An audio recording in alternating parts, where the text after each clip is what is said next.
Boa noite a todos. É um prazer estar com vocês novamente, a gente podendo conversar, né, sobre temas tão interessantes do Evangelho, temas que nos chamam a uma reflexão, temas que fazem com que a gente possa refletir um pouquinho em cada dia,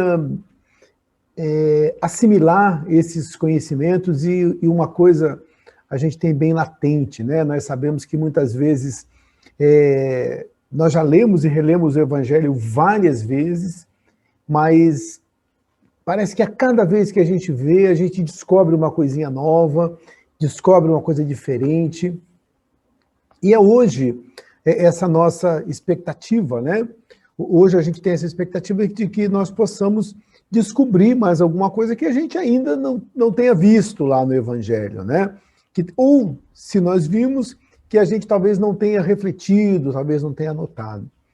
Então, vamos lá, vamos tentar, em mais essa oportunidade, fazer com que nós possamos estar muito atentos, muito presentes nisso que nós vamos refletir, né, nessa noite, para que isso possa ficar lá cravado na nossa mente, né? E nós sabemos que é uma coisa, é um tema muito importante, né? E que nós, com certeza, vamos poder absorver bastante coisa com relação a isso. O que nós vamos colocar aqui nessa noite, eu vou ir compartilhando com vocês a tela em alguns momentos aqui, é o capítulo 8 do Evangelho segundo o Espiritismo, bem-aventurados os que têm puro o coração. Então, esse Evangelho, para que a gente possa refletir um pouquinho, vamos lá. Bem-aventurados os que têm puro o coração, porque verão a Deus. Poxa, Mateus, quando ele diz isso para a gente, o que ele está querendo dizer, né? Quando a gente para ver lá no Livro dos Espíritos, o que é Deus, vamos tentando definir para a gente poder chegar realmente e destrinchar isso, né? Essa frase tão interessante de Mateus. Então, vamos tentar entender, por exemplo, o que é Deus? Causa primária de todas as coisas, inteligência suprema. Deus está em toda parte, né? Deus está em mim, está em você, Deus está em tudo. Deus, ele é onisciente, onipresente. E então, se eu vou ver a Deus, se eu for alguém de coração puro, significa o quê? Significa que eu vou estar sensível à presença da divindade. Eu vou notar essa presença da divindade. Mas como assim? Dá para eu não notar? Tá. Porque muitas vezes a gente está tão perdido, tão envolvido com aquilo que acontece no nosso dia a dia, que a gente acaba nem notando a beleza nas coisas onde elas existem. Né? Muitas vezes a gente abre a janela numa noite enluarada e acaba não observando a beleza do firmamento, né? Do céu, das estrelas, da própria lua.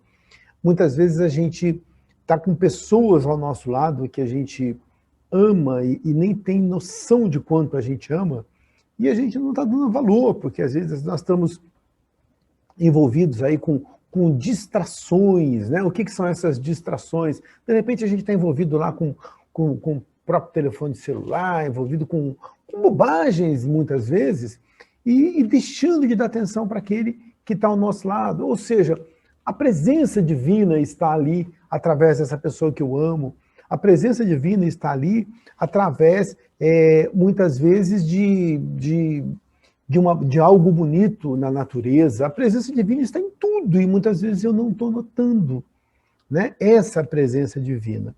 Então, poxa, à medida que eu tenho o meu coração mais puro, à medida que eu deixo que o meu coração possa estar mais livre de uma porção de coisas que não são boas, de impurezas, né, eu passo a observar melhor coisas que muitas vezes eu não observaria. Hoje de manhã eu estava fazendo uma caminhada com a minha esposa e a gente estava falando justamente sobre isso. Muitas ocasiões a gente deixa de compartilhar com pessoas Porque a gente está aí sentado na frente da TV, porque a gente está, muitas vezes, dando mais importância para uma partida de futebol, para um filme, para uma novela, do que para a pessoa que está do nosso lado.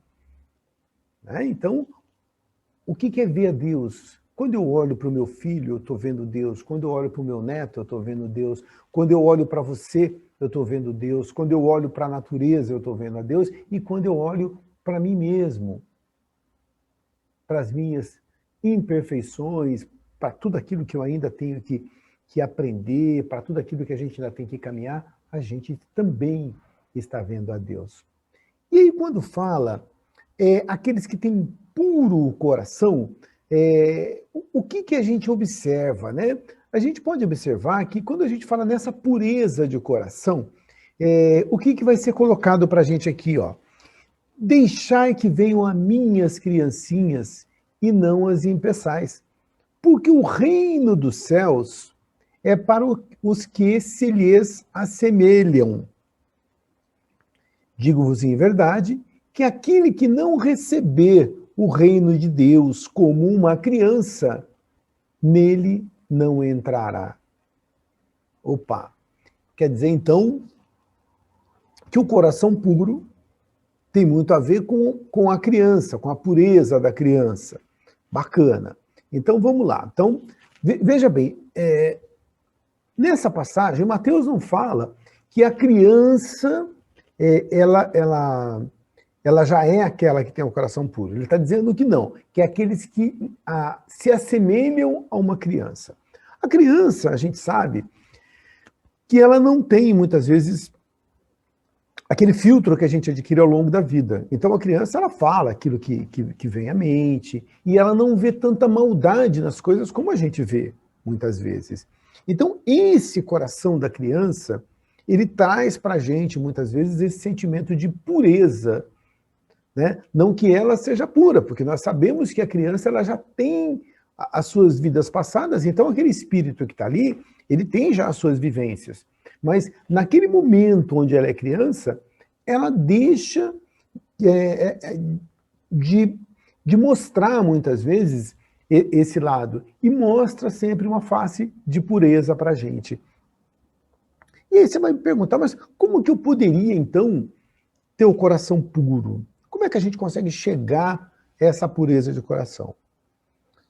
E eu diria para você que é óbvio que não existe uma resposta pronta para isso, mas é através da nossa evolução. Não tem outra forma, através da nossa evolução moral, da nossa evolução espiritual.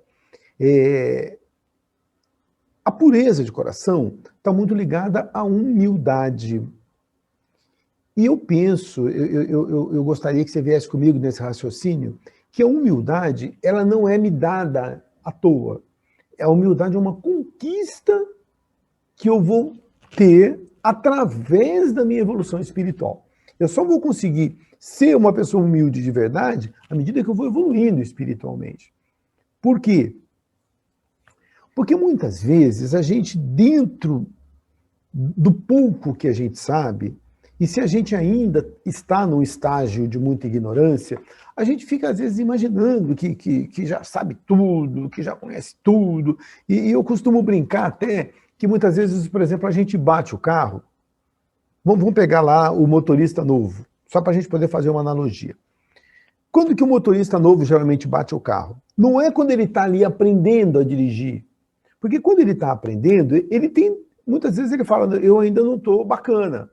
Então ele tem medo, não é? Então, como ele tem medo, ele anda devagarinho, ele vai mais moderado, então ele acaba não batendo o carro. Aonde que ele bate o carro? Quando ele acha que está craque. Ele fala, agora eu estou craque no volante, já faz 6 meses que eu dirijo, já ando pela cidade inteira. E aí, a hora que ele acha que está bom, ele fica displicente, e aí acontece. Depois que ele bate o carro 1 ou 2 vezes, aí ele sabe que aquilo não depende dele. Ele sabe que a batida depende dele, da sua perícia ou não, mas também depende de outros, porque às vezes eu estou andando direitinho e vem alguém e bate em mim. E aí ele passa a ficar muito mais ligado.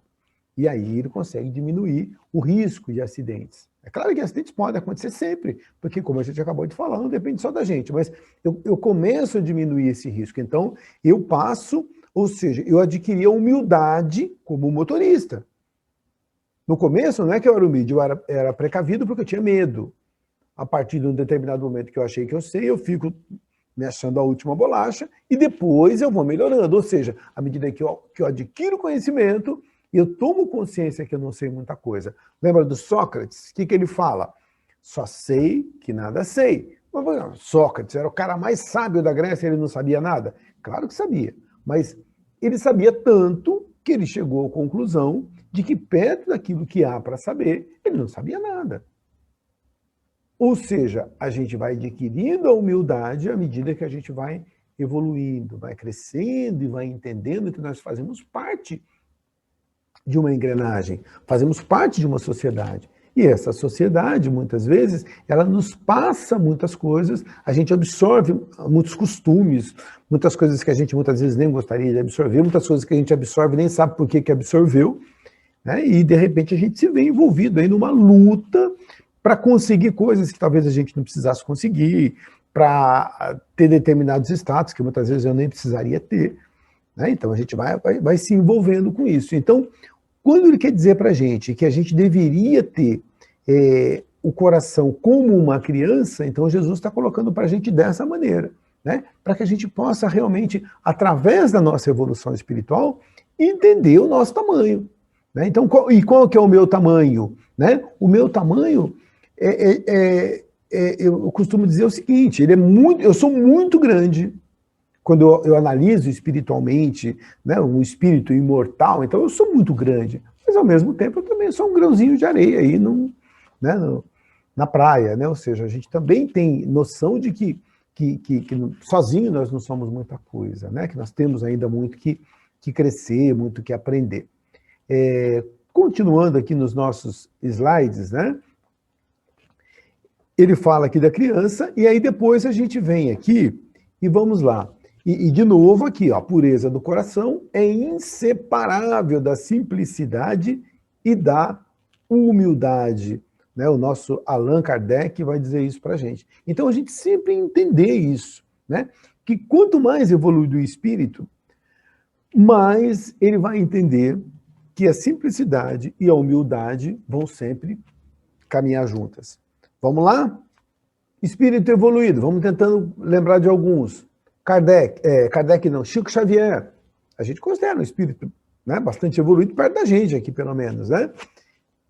Humildade. Né? Olha para o Chico, a gente lembra de humildade. Quantas críticas Chico recebeu? Quanto que ele apanhou de pessoas que pensavam de forma diferente? E sempre recebendo isso, essa crítica, de maneira humilde, um homem muito simples, um homem que se vestia de maneira simples, tinha lá suas vaidades, né? Todo mundo sabe, mas vaidades como todos nós temos, né? Mas era um homem simples, um homem humilde, e um homem que dedicou todo o seu tempo praticamente em prol daqueles que precisavam, daqueles que necessitavam. Quando eu pego, por exemplo, Madre Teresa, simplicidade e humildade. Quando eu pego Gandhi, simplicidade e humildade. Quando eu pego Jesus, nem se fale. Então, ou seja, eu vou observando que aqueles espíritos que estão num grau um pouquinho maior de evolução, eles adquiriram já isso. Então, para que eu vou alimentar em mim a arrogância? Para que eu vou alimentar em mim a vaidade excessiva? Para que eu deveria alimentar em mim o orgulho? Então, o que a gente poderia tentar fazer e estabelecer um pacto aqui entre nós? Vamos tentar fazer uma análise de consciência para ver se a gente... Será que, se eu botar minha cabeça no travesseiro e fizer uma análise aqui, será que eu tenho sido alguém arrogante em alguns momentos? Será que eu tenho sido alguém presunçoso em alguns momentos? Será que eu tenho sido alguém que será que eu estou me superestimando, achando que eu sou mais do que aquilo que eu realmente sou? Será que eu não estou colocando uma lente de aumento nas minhas virtudes e afastando aí os meus defeitos? Será que eu estou conseguindo fazer uma análise bacana da minha vida? E estou colocando esses princípios que Jesus coloca de um coração puro à frente, lembrando que, mesmo em situações difíceis, a gente deveria tentar levar essa humildade. Hoje, num grupo que eu participo, eu recebi essas mensagenzinhas de texto, e tinha uma mensagem lá do Mário Sérgio Cortella, e o que ele dizia? Que se uma pessoa está carregando uma xícara de café e esbarra em alguém, ela vai fazer o quê? Ela vai derrubar café. Mas por que ela derrubou esse café? Porque ela tinha café na xícara. Se ela tivesse chá, ela ia derrubar chá. Se ela tivesse água, ela ia derrubar água. Ou seja, aquele esbarrão daquela pessoa só fez com que eu jogasse ou derramasse o que eu tenho dentro da xícara. Se eu tenho coisas boas aqui dentro, não é porque eu esbarrei em você que eu vou jogar coisas ruins. Eu vou jogar coisas boas. E eu vou entender que muitas vezes a sua situação, o seu momento, talvez não seja tão bom. É claro que muitas vezes eu também não estou num momento bom. E se eu não estou num momento bom, eu também pode ser que eu derrame coisas ruins. Então vamos tentar fazer com que a nossa xícara tenha coisas boas dentro. E como é que eu faço para que essa minha xícara, que esse meu coração, ele tenha coisas boas dentro? Através da oração, através da prece, através dos bons pensamentos, através daquilo com que eu estou me alimentando. Muitas vezes a gente perde um tempo precioso achando que está se informando, quando na verdade está vendo um noticiário sensacionalista. A gente às vezes perde um tempo precioso achando que está lendo algo bom, quando na verdade está lendo uma obra que está só colocando a gente para baixo. A gente às vezes acha que está despendendo um tempo bacana, mas está conversando e falando sobre assuntos que não são edificantes, que não são bons. E isso vai enchendo a nossa xícara de coisas negativas, de coisas ruins. Então não seria importante, não seria interessante que a gente pudesse avaliar como que eu estou me alimentando? O que eu vejo na TV? O que eu ouço no rádio? Eu estou ouvindo, muitas vezes, uma música bacana, ou eu estou ouvindo informação que, na verdade, não é informação. São notícias, muitas vezes, tendenciosas para cá ou para lá, de cunho sensacionalista, e que só fazem com que o meu astral caia ainda mais. Então é importante a gente fazer uma reflexão, né, para ver, porque se tiver café na minha xícara, a culpa, entre aspas, é minha, ou seja, fui eu que coloquei esse café lá. Se houver chá, fui eu que coloquei esse café lá. Então é importante que a gente pudesse refletir um pouquinho sobre essas coisas aí, e que são muito importantes aí na nossa vida, né, no nosso dia a dia. Vamos lá. Pois que o espírito da criança já viveu, por que não se mostra desde o nascimento tal qual é? Bacana, né? Então, a gente falou aqui que a criança, muitas vezes, ela já tem, quando nasce, ela já teve outras vidas. E por que essa criança, ela vem com essa aparência tão angelical? Porque quando a gente está aqui na Terra, a gente chega, né? A gente vem com essa aparência. Ontem mesmo eu estava com o meu netinho caçula no colo, e que coisa gostosa, dá vontade da gente morder, abraçar, né? Puxa, uma coisa tão pura, tão gostosa, né? Da gente poder compartilhar e estar junto ali. É explicado por André Luiz que nós, quando estamos próximos do reencarne, o que acontece? O espírito, o perispírito, ele começa a ficar, ele tem que se compactando, ele vai se diminuindo, e ele começa a perder a própria consciência de si, para que ele possa entrar nesse processo reencarnatório. E esse processo demora, que isso vai terminar só lá próximo aos 7 anos. Então é algo que não é fácil para o espírito. Você imagina você ter toda a amplidão aí, né, do mundo espiritual e ter que ficar preso aqui nesse corpo físico. Mas, como o espírito sabe que para ele aquilo é bom, ele vai ter que evoluir, então ele acaba tendo que fazer isso como nós fizemos e ainda vamos fazer algumas vezes, né? E aí o que acontece? Quando nós chegamos aqui, então nós chegamos com esse formato de criança. E aí nós temos que reaprender algumas coisas. Por quê? Porque o corpo físico é como se fosse um redutor. Muitas coisas que eu sabia desencarnado, todo o conhecimento que eu tinha, aquilo que estava na minha memória integral, no meu inconsciente, isso aí eu vou esquecer. Então, eu colocado um redutor, que é o cérebro, no caso, e aí a gente vai começar a aprender muitas coisas aqui. E aí, depois, com o tempo, vão surgindo esses conceitos inatos. Por isso que uma criança, depois de um certo tempo, você pega um bebezinho no colo, com 5, 6 meses, ele vai no colo de todo mundo. A hora que ele começa a entender um pouquinho melhor, ele já não vai no colo de todo mundo, ele só quer as pessoas mais próximas.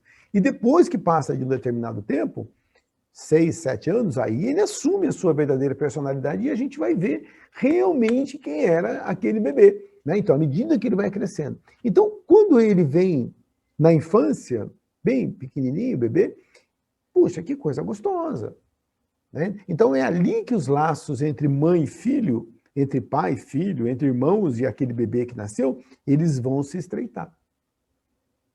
Não tem como a gente não gostar de uma criança, né?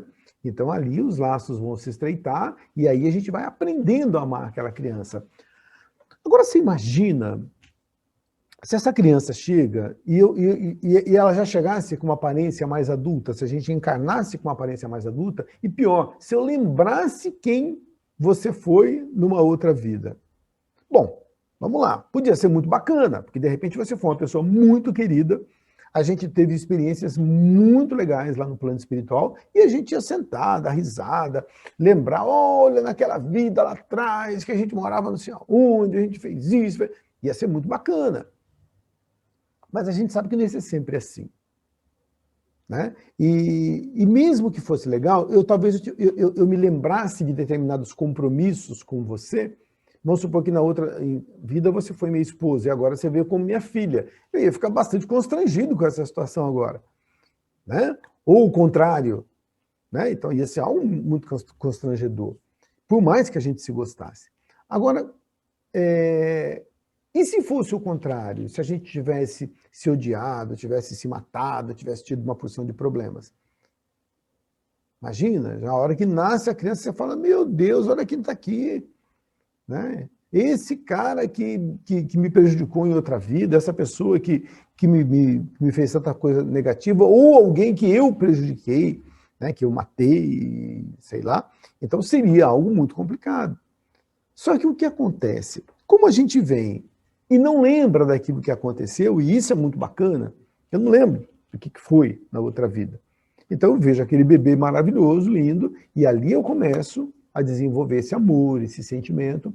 E à medida que ele vai crescendo, ele começa a mostrar a sua verdadeira personalidade, como eu mostro a minha. E aí a gente começa a parar as arestas. Por isso que a gente vai ver pai com dificuldade com o filho, mãe com dificuldade com o filho, né, ou com filha. Então a gente vai vendo. Por quê? Porque agora são espíritos que estão ali, vamos ter que acertar e vão haver também aquelas simpatias que muitas vezes você fala, nossa, como a gente tem afinidade, ou antipatias. Né? Então, numa família, vai ter tudo. Eu quero crer que a maioria das pessoas que convivem na nossa família são por simpatia, né? E às vezes tem um ou outro ali que não é por simpatia, e a gente vai ter que ajustar e aparar essas arestas. Então, por isso que nasce criança, né? E aí depois é que a gente vai mostrando realmente, né, a nossa verdadeira personalidade para que nós e a família como um todo possa se desenvolver, né, para que a gente possa evoluir.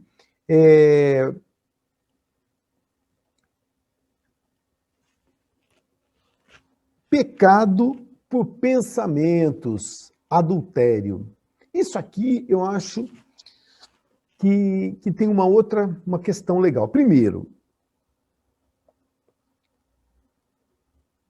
adultério, aqui nessa imagem, né, que é uma imagem bem emblemática, né, ou seja, são pessoas que muitas vezes são próximas da gente, que aqui no caso das duas moças, a gente vê claramente que as duas devem ser amigas, e aí uma está sendo desleal com a outra, né, e o rapaz também. Então tem uma pessoa aí no meio que está sendo enganada, né, a gente sabe que não existem vítimas, né, mas no momento essa pessoa está sendo enganada ali.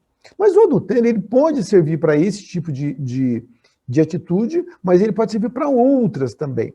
Porque o que seria adultério? Quando eu vou comprar, por exemplo, alguma coisa, e a embalagem daquilo já foi mexida, eu vou dizer, olha, isso aqui está adulterado. Então eu uso essa palavra adultério, com vários significados. A maioria deles não são bons, né? Mas eu uso isso com vários significados. E o adultério também ele está muito ligado ao que? A lealdade. Então eu poderia ser desleal a um amigo, eu posso ser desleal a uma pessoa que me quer bem, eu posso ser desleal mesmo a uma pessoa que às vezes nem me quer bem, mas que eu não deveria ser desleal com ela naquele momento. Então, essa lealdade que eu tenho que ter para com você, para com as pessoas que trabalham comigo, que convivem comigo, uma lealdade aos meus princípios, uma lealdade a tudo aquilo que me diz respeito. Então, esse é uma questão bacana. Mas olha o tema que bacana, ele fala assim, ó, pecado por pensamento. Pecado por pensamento. O que isso está querendo me dizer? Porque aonde que surge o adultério? Surge no pensamento. Quando eu pego esse moço e essa menina, que estão aqui nessa condição de adúlteros, aonde que começou tudo isso? Começou no pensamento. Num determinado momento, eles se sentiram atraídos. Só que eles poderiam não dar vazão a esse tipo de pensamento. Mas muitas vezes a gente dá vazão para isso. E aí o próximo passo é a atitude. E aí eu posso ter sorte de ser esse rapaz e tentar alguma coisa com essa moça e ela não querer. Opa, aí não teve adultério. Não teve adultério, ele não foi sacramentado. Ou a moça quer e o rapaz não quer. Beleza, ele também não foi sacramentado. Agora, para essa, vamos supor que o rapaz quis e a moça não quis, a moça tem seus méritos, porque ela soube segurar isso. E o rapaz, ele teve mérito? Não teve. Ele não teve mérito nenhum, porque só não aconteceu porque ele não quis. Então ele pode dizer assim, olha, eu não cometi adultério. Sim, você não cometeu adultério porque a moça não quis. Então onde é que está o teu mérito nisso? Não tem mérito nenhum. Opa! Então Jesus falou do pensamento isso, e isso, ele falou isso do pensamento, porque muitas vezes eu posso chegar aqui para você e falar assim, olha, eu estou casado há 20 anos e eu nunca traí minha esposa. Pô, legal, legal, por que você nunca traiu? Não, porque ninguém nunca quis sair comigo, eu convidei umas 4, 5 aí ao longo do tempo, mas ninguém topou. Acharam que eu estava muito feio, que eu era muito chato, e ninguém topou sair comigo, mas nunca traí. Então não tem mérito. Se foi dessa forma, não tem mérito. Porque só não aconteceu porque a outra não quis, senão teria acontecido. Eu tive vontade, muitas vezes, de fazer uma porção de coisas. E só não fiz, eu tive vontade de agredir uma pessoa. Mas por que você não agrediu? Porque o cara estava armado, porque o cara era muito grande. Senão eu poderia me prejudicar. E também não tem mérito, porque você só não fez porque a situação não lhe permitia. É claro isso? Então, quando Jesus coloca a questão do pensamento, eu tenho que entender que quando vem esse pensamento à minha mente, eu tenho que tentar rechaçar ali esse pensamento. E tem uma outra questão. Quando eu pego, por exemplo, um rio, o que pode boiar? De vez em quando alguma coisa boia ali do fundo e vem para a superfície. O que que boia? É o que tem no rio. Não tem como boiar alguma coisa que não estava lá no fundo, que não estava presa lá no fundo. Só vai boiar alguma coisa que estava lá.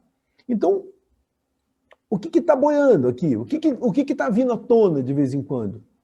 É aquilo que eu tenho lá no meu inconsciente, o que eu tenho guardado dentro da minha mente. Então, esses pensamentos ruins que vêm muitas vezes, são pensamentos que estão lá impregnados. Então, eu tenho que, por isso que fala reforma íntima, porque eu tenho que ir lá dentro e tentando fazer com que esses pensamentos não existam mais. Olha que complicado que é, né? Então, à medida que esses pensamentos deixam de vir à tona, é porque muitas vezes eles estão ficando adormecidos lá atrás e eu estou conseguindo fazer com que eles não existam mais. Por isso que a gente fala reforma íntima, é lá dentro que começa. É lá dentro que a coisa começa. Só que enquanto eu não tenho essa reforma feita, e você deve estar pensando exatamente isso que eu estou pensando, enquanto eu não tenho essa reforma feita, o que que acontece? Vão vir pensamentos ruins, vão vir. De repente, pensamentos de cobiça, pensamentos de inveja, pensamentos de desejo, pensamentos de revolta, pensamentos de agressão. E o que que eu tenho que fazer com esse pensamento? É controlar, para que isso não se transforme em atitude. E não alimentar. Porque se eu começo a alimentar esse tipo de pensamento, ele vai virar alguma coisa lá na frente. O rio não está limpo, o rio está sujo. Quando boia, eu tenho que tentar deixar que isso continue lá no fundo. Até que isso se dissolva, até que isso desapareça e não exista mais lá no fundo do rio. À medida que isso não existe mais, significa o quê? Que eu estou me livrando desse tipo de coisa, desse tipo de pensamento. Agora eu te adianto que tem muitas coisas que são inerentes à nossa condição humana. São muitas coisas que, como a gente está encarnado aqui no mundo material, então muitas coisas vão continuar vindo, muitas coisas ainda vão vir à mente. Então o que eu tenho que fazer? Eu tenho que tentar segurar essas coisas para que elas não virem atitudes ali na frente, para que elas não virem atitudes amanhã. Vamos lá. Outra questão que a gente vai colocar aqui, ó. Não cometereis adultério, eu, porém, vos digo que aquele que houver olhado uma mulher com mau desejo por ela em seu coração, já cometeu adultério. Opa! Exatamente aquilo que eu tinha falado. Então, eu estou olhando, vamos pegar no caso aqui do adultério mesmo, só para ficar mais claro. Eu estou olhando para a vizinha e estou dizendo, olha, eu gostaria de sair com a vizinha. Porque eu estou com esse desejo negativo. Então, eu só não saio se ela não topar. Então, sem méritos. Então, por isso que Jesus coloca. Tá? Então, só para a gente poder fechar isso que a gente já tinha colocado ali atrás. Né? Então, para a gente poder tentar mesmo segurar isso aí. E a gente tem alguns estágios que a gente vai enfrentar. Por exemplo, pensa no mal, vou pegar de baixo para cima. O nosso estágio inicial é aqui, ó. A gente pensa no mal e se compraz. Entendeu? Aquela situação que você fala, eu não queria nem que Deus me ajudasse agora. Eu quero tanto fazer isso que eu vou até esquecer que Deus está perto. Ou seja, eu penso nas coisas que não são boas e acho aquilo bacana. E não quero nem que ninguém tente me demover disso, eu quero fazer e acabou, e acho que aquilo é o único caminho. E se alguém pensa como eu e não faz, eu falo, você é bobo, você está perdendo uma chance, você está perdendo uma oportunidade. Então, esse é um primeiro estágio. O segundo estágio, aqui, ó, pensa no mal e se arrepende. No momento de fraqueza, eu penso em fazer algo ruim. Isso para várias coisas, tá? E aí eu acabo mantendo, né, muitas vezes eu faço ou penso naquilo, mas depois eu falo, puxa vida, eu não deveria ter feito, eu me arrependo daquilo. Ou seja, eu estou melhor do que no primeiro estágio, mas ainda longe desse ideal, que é não pensa mais no mal. Ou seja, limpou o rio, limpou o que está ali embaixo. Quanto menos eu vou alimentando esses pensamentos que não são bons, mais eu vou limpando o rio, porque só cresce aquilo que eu alimento. Se eu não estou alimentando esse pensamento, se eu estou deixando que esse pensamento não flua, o que vai acontecer? A tendência é que ele diminua, a tendência é que com o tempo ele vai assumir. Então é importante, né, a gente não dar alimento para essas coisas ruins aqui, para que elas não cresçam. E aí, a hora que eu não tenho mais isso lá dentro, com certeza isso não vai me incomodar mais. Aí eu estou me tornando alguém de coração puro. Olha que interessante. Agora meu coração realmente está ficando puro. Ele não fica puro sozinho.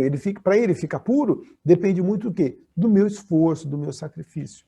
Né? As coisas não são de graça. Por isso que a gente fala no início. Tudo vem muito de acordo com uma evolução que a gente vai buscando em cada dia. Né? Não é simplesmente deixar a onda levar. Né? Então a gente vai buscando essa evolução e naturalmente ela vai chegando depois que a gente se esforça bastante. Verdadeira pureza, mãos não lavadas. O que Jesus coloca nessa passagem do Evangelho? Ele coloca que existia um hábito das pessoas de lavarem a mão antes das refeições, hábito que nós estamos retomando agora com a ocasião do coronavírus. Né? Então a gente está... Antes da refeição a gente já estava fazendo, mas agora a gente lava a mão toda hora, né? Ou passa álcool gel. Você foi no elevador, botou a mão, você já sai, né, passa álcool, lava a mão, porque a gente sabe que a gente está pegando impurezas em todos os lugares. Então, os fariseus, eles tinham esse hábito. E Jesus é convidado, numa determinada ocasião, para almoçar com eles, né, para comer com eles. E aí Jesus não lava as mãos. E eles ficam muito incomodados com isso. Poxa, mas como é que ele não lava a mão para comer? E aí Jesus vai colocar para eles que eles estão muito preocupados. É claro que tudo isso são metáforas, né? São parábolas, a gente tem que tentar entender o que está por trás disso. Jesus não está dizendo que você não lava a mão, mas ele está dizendo, olha, a gente às vezes está muito preocupado com o exterior, mas não está preocupado com o interior. Né? Então a gente tem que se preocupar mais com o nosso lado interior e menos com esse lado exterior. Porque muitas vezes eu estou preocupado com muitas regras, com muitas coisinhas pequenas, mas aquilo que realmente é importante, a verdadeira essência, eu estou deixando que passe, eu estou jogando fora. Então Jesus atenta muita gente para esse tipo de coisa, tá? E aí ele vai dizer, ele vai acrescentar, não é o que entra na boca que macula o homem, o que sai da boca do homem é que o macula, ou seja, bom não é o que mal não é o que entra, mal é o que sai da boca do homem. Quanta gente já ouviu essa frase? Né? Isso foi até letra de música aí da Baby Consuelo nos anos 80, né? Mas desde pequenos, os nossos pais, todo mundo fala, olha, mal não é o que entra, mal é o que sai. Porque muitas vezes eu estou tão preocupado com aquilo que eu estou ingerindo, mas eu estou, e devo estar, não estou dizendo que não, a gente deve estar mesmo, e aí se esquece muitas vezes daquilo que a gente está colocando para fora. O que eu estou colocando para fora? Quanta coisa ruim, muitas vezes eu tenho uma boa alimentação e devo ter mesmo, mas eu jogo muita coisa para fora. Muita coisa que eu não tenho de bom dentro de mim. Então é muito importante que a gente entenda que a maldade, muitas vezes, se eu não tenho um coração puro, eu vou jogar isso para as pessoas. Você já viu alguém, já teve a oportunidade de conversar com uma pessoa negativa? Sabe aquelas pessoas que nada tá bom, que reclamam de tudo, que botam defeito em tudo, Já viu alguém assim? Então, essa pessoa está jogando para fora todo esse lixo, esse mal que está dentro dela. E tem outros que, às vezes, as coisas nem estão tão boas, né? Mas a pessoa está tentando jogar coisas boas vibrações, né, dentro do ambiente onde ela está inserida. Então é importante que a gente sempre se lembre disso, né? Que aquilo que entra é importante, mas aquilo que sai da minha boca é o que tem aqui dentro do meu coração. Quando eu vou conversar com alguém, quando eu vou colocar ideias em algum lugar, o que eu estou falando? Aquilo que está aqui dentro do coração. Não tem como. Não tem como eu ter uma coisa aqui e jogar outra para fora. E um teste que eu acho bacana é aquilo que brota no nosso pensamento quando a gente está sozinho. Porque quando a gente está junto, às vezes a gente, né, ainda tenta botar ali uma máscara, né, o que se chama de persona. Mas muitas vezes quando eu estou sozinho, dirigindo, com a cabeça no travesseiro, sabe, quando a gente deita na cama e ainda não vem o sono, às vezes demora lá 10, 15, 20 minutos para vir o sono, que tipo de pensamento que está vindo? Esse é você. Porque ali não tem fingimento. Entendeu? Não tem fingimento. Não tem máscara. Ali é o que está dentro. Então, vamos tentar nos colocar no papel do observador. Faz de conta que eu estou me observando. E de repente vem o pensamento, eu falo, puxa, Carlos, olha o que você está pensando. Olha o que está vindo na tua mente, o que está vindo no teu pensamento. Então é importante a gente ter esse tipo de raciocínio e entender, né, que se eu estou vendo que não estão vindo coisas boas, vamos tentar matar isso, vamos tentar eliminar esses pensamentos que podem ser ruins. E aqui,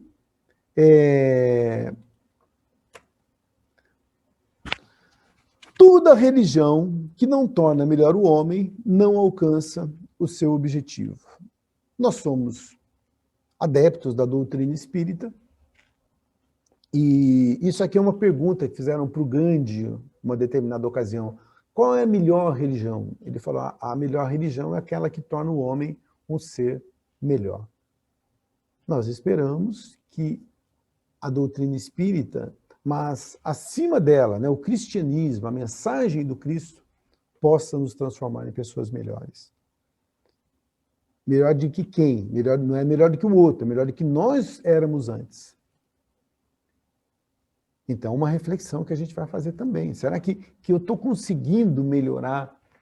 Como é que anda esse meu estágio evolutivo? Será que eu estou conseguindo melhora?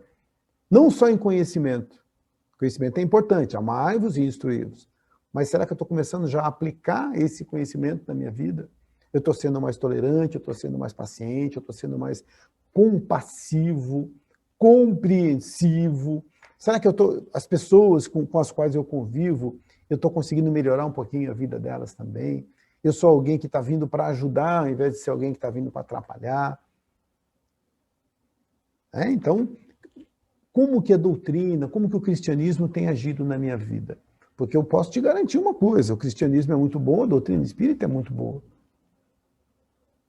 Agora basta que a gente também possa extrair dela aquilo que ela tem de bom para nos tornar pessoas melhores. E, por fim, o Evangelho vai lembrar para a gente, né, nesse capítulo 8, né, se a vossa mão é motivo de escândalo, cortai-a. O que é escândalo?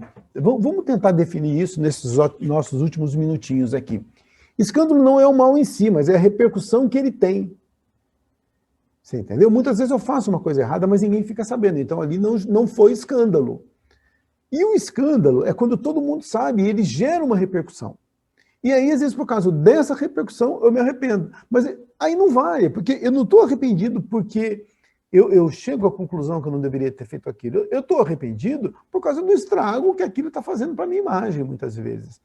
Né? Então, e quando vem esse escândalo, ele vem para me ensinar. Mas ele só vem porque eu errei. Né, porque eu fiz alguma coisa ruim. E aí é colocada aqui uma metáfora, né? Se a vossa mão é motivo de escândalo, corta a mão. Então, como que a gente poderia interpretar isso? Ou seja, aquilo que está fazendo, que está sendo o motivo do meu escândalo, eu devo tentar cortar pela raiz. Será que o motivo do meu escândalo está sendo a minha vaidade? Será que o motivo do meu escândalo está sendo a minha arrogância? Será que o motivo do escândalo está sendo a minha prepotência?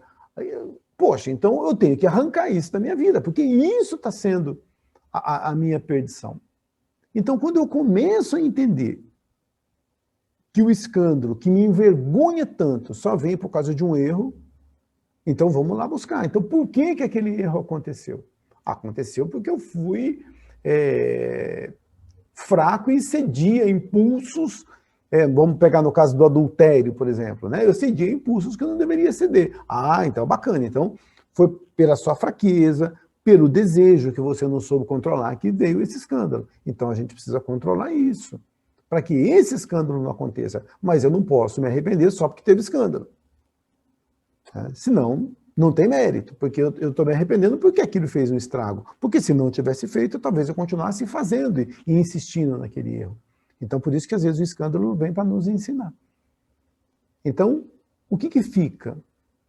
Uma análise de consciência para que a gente possa ver se nós estamos cedendo a esses impulsos de maneira, né, exagerada. Fica uma análise de consciência para ver como que eu estou me comportando ante os desafios, né, que a gente tem encontrado na vida. Será que eu tenho sido alguém que tem mostrado pelo menos uma resistência com relação a tudo isso?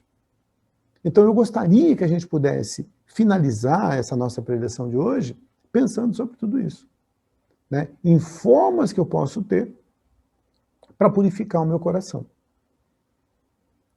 E uma das coisas é a gente trocando, muitas vezes, o alimento da nossa alma. Do que eu estou alimentando a mim, espírito? Será que eu estou me alimentando com boas leituras, com bons filmes, com bons assuntos, com bons... né, e alimentando os bons pensamentos? Opa, bacana. Agora, se eu estou dando o alimento errado, não tem como eu ter coisa boa lá dentro. Ok? Tranquilo? Vamos fazer, então, agora uma breve oração para que a gente possa, então, encerrar a nossa preleção dessa noite. Vamos fechando os nossos olhos, vamos agradecendo a toda a espiritualidade presente, que nos auxiliou, que nos intuiu, agradecendo por termos tido essa oportunidade de refletir um pouquinho sobre esse capítulo 8 do Evangelho, que tanto fala sobre as coisas que nós temos guardadas dentro do nosso coração e que muitas vezes nós nem temos conhecimento. Nós aproveitamos esse momento e pedimos por todos aqueles que passam por dificuldades, por todos aqueles que estão passando por enfermidades, por problemas financeiros, problemas de saúde, problemas conjugais, por todos aqueles irmãozinhos que estão distante dos seus entes queridos devido ao distanciamento social. Vibramos por todos aqueles que se encontram nos hospitais, por todos aqueles irmãozinhos desencarnados que se encontram nas colônias de refazimento, no umbral, Vale dos Suicidas, na crosta. E com a permissão de Deus e de Jesus, vibramos por todos nós, vibramos por essa casa que acolhe a todos nós, a colmeia, e pedimos ao Pai que possa dar uma semana de muita proteção, de muita paz e de muita harmonia para todos nós. Dessa maneira, nós agradecemos a todos e pedimos permissão para encerrarmos a nossa preleção dessa noite. Que assim seja, graças a Deus. Gente, muito obrigado pela atenção e até a próxima, se Deus quiser. Uma boa noite para todos vocês. Um grande abraço.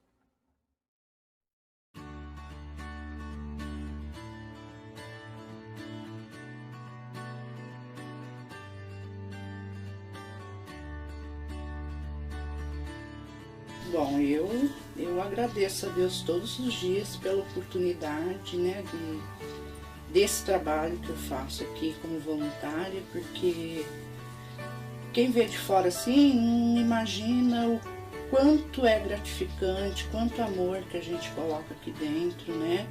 É trabalhoso, é cansativo, por muitas vezes a gente tem que correr atrás de doação, porque aqui a gente só trabalha com doações, né? Tudo doado.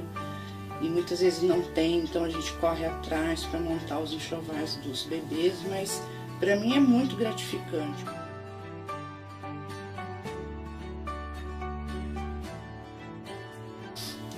Acho que é muito gratificante para nós, porque assim, elas dão um retorno, e esse retorno é importantíssimo para nós, porque elas agradecem muito, elas ficam muito felizes, e elas entram aqui de uma forma e saem totalmente diferente. A autoestima delas levanta e melhora muito.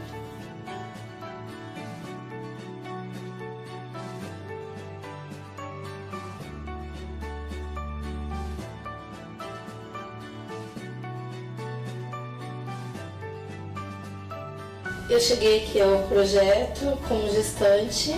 Na época eu passava muito por depressão. Fui muito acolhida aqui pelo pessoal, me sentia numa segunda casa. E o trabalho de todos aqui comigo foi de uma maneira tão acolhedora que eu me senti assim, de uma forma que depois que minha filha nasceu eu tinha uma necessidade de estar aqui, de alguma forma também para ajudar. E conforme minha filha foi crescendo, hoje não dependendo tanto assim, uma frequência mais de mim, e ela hoje está na escola, tudo, eu passei a vir para o Colmeia para poder ajudar as gestantes no que é necessário.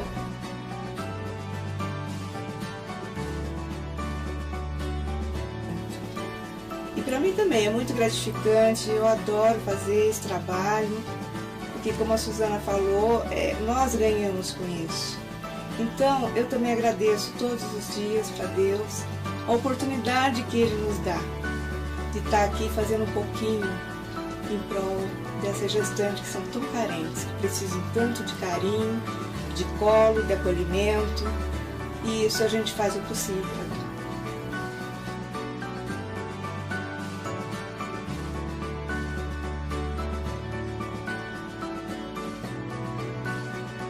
Então, aqui eu não comento que eu gosto aqui, porque assim, tem bastante orientação, tem bastante gente profissionais, tem um grupo amigo, o grupo de terça-feira são as pessoas legais, sabe conversar, tem bastante mulher, um ajuda a outra, não tem briga. É um lugar que a gente desabafa bastante conversa, porque eu gosto de ficar aqui, porque às vezes em casa é muito agitado, às vezes muita correria. E aqui não, aqui você relaxa, tem esses projetos das cores que a gente brinca, às vezes é o rosa, às vezes é o branco, o violeta, que a gente fala que é da calma mesmo, assim, né, que a gente usa sempre o rosa. Eu acho legal. E assim, na questão também que às vezes ajuda a gente, né, que é gostoso na questão, às vezes ajudar, de ser bom com a gente, assim.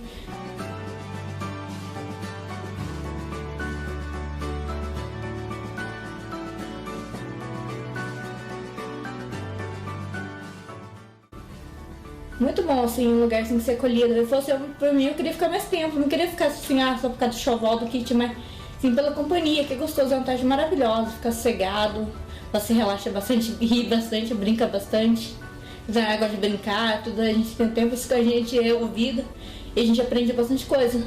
Igualzinho hoje, nossa aula foi importante, hoje na palestra, às vezes, palestra às vezes é chato, não é? Mas hoje a gente tem a orientação do corte, que não pode ter aquele risco de, a gente não é obrigado a aceitar muitas coisas no hospital, no do corte, as coisas que a orientadora estava explicando para nós. Isso é muito importante, saber o direito e os deveres que a gente tem, no caso, no hospital. Do leite mesmo, explicando como que faz para alimentação, tudo saudável. Isso é bom ter um lugar que a gente pode saber as orientações. Muito bom isso, eu gosto. Relaxa a gente. E fora a música que tem que expõe pra gente, assim, quando a gente chega, assim, aquela música saudável, assim, relaxa a gente. Às vezes a gente acaba até dormindo, brinca com a gente, tudo assim, é muito bom. Eu gosto.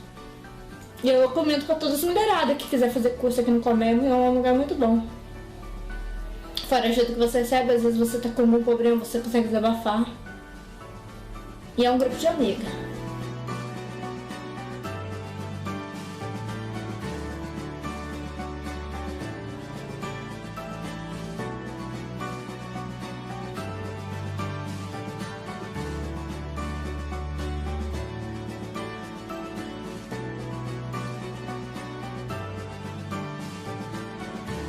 Para mim foi assim, algo que me ajudou muito na minha vida e eu gostaria de fazer o mesmo por outras gestantes também, que elas se sentissem tão acolhidas como eu me senti. Colmeia para mim é uma coisa muito especial. Não é apenas um trabalho qualquer, é um trabalho que realmente faz a diferença na vida de muitas pessoas.